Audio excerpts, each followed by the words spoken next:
Bu yerlerde kalayardı aman ayda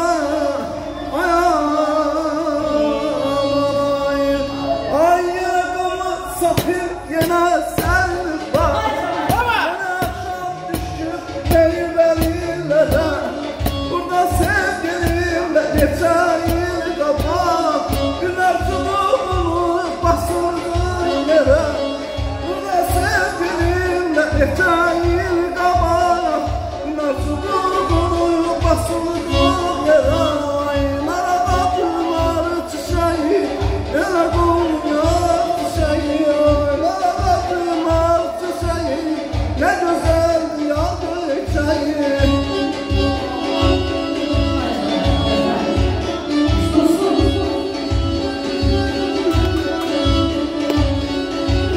Tamam devam edeceksin.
Ben okuyamıyorum.